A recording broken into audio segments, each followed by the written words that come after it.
We were having Saturday lunch at the new bistro on the edge of the village, and I'd been trying to ignore the mouth-watering selection of home-baked cakes and scones on offer. I was desperately trying to stick to my December diet and felt determined Nik would come back to a svelte and sophisticated Annie on New Year's Eve. Well, a thinner one anyway. Katie continued as if I hadn't spoken. Then she changed her mind about working in business and went to train as a nursery nurse. I raised my eyebrows. She's trained?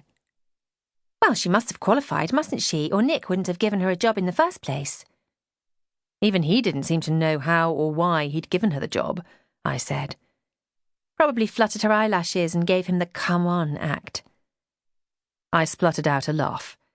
If anyone could flutter eyelashes and get whatever she wanted from whomever she wanted, my money was on Katie.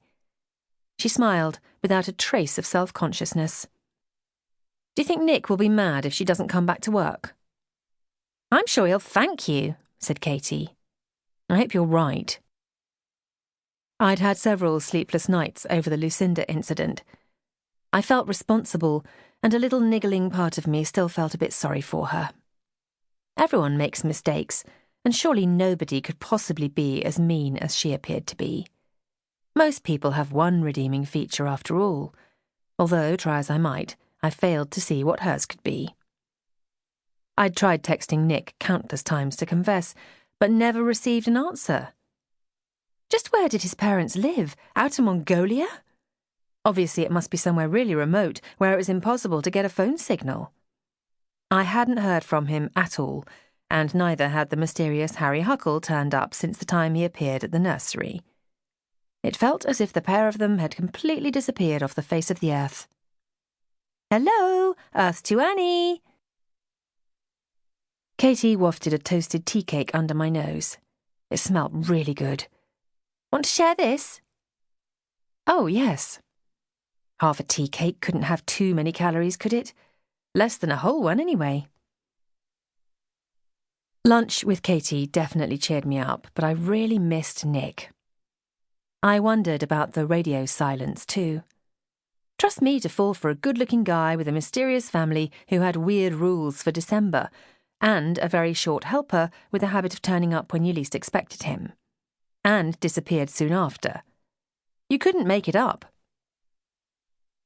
Later, I sat on my sofa staring unseeingly at the TV. We were now in the middle of December, although it felt like this week had been going on forever.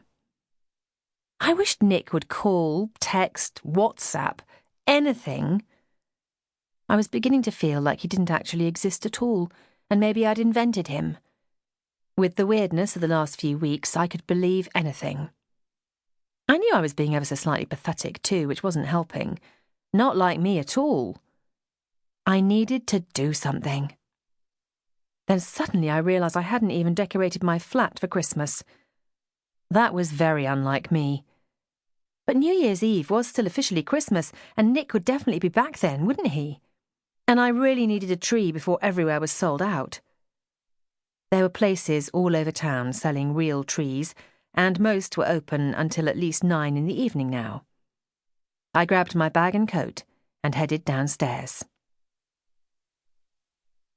Now, I absolutely love going to buy a Christmas tree. It means Christmas is nearly here at last. A tiny part of me wanted to buy a huge monster of a tree, but I knew I'd never get it up the stairs. Not single-handedly, anyway. The first place I tried only had huge monster trees left. Forget the stairs, none of those trees would even fit in my car. In fact, most of them were bigger than my car. I drove into the Ashley Wood Garden Centre on the edge of town. It was packed. Trust me to pick an evening when their Santa was there. I avoided the grotto where a couple of extremely tall elves were haphazardly trying to make 20 or so very excited small children calm down and form an orderly queue. I didn't envy them their job one bit. Perhaps Harry Huckle could get a job here.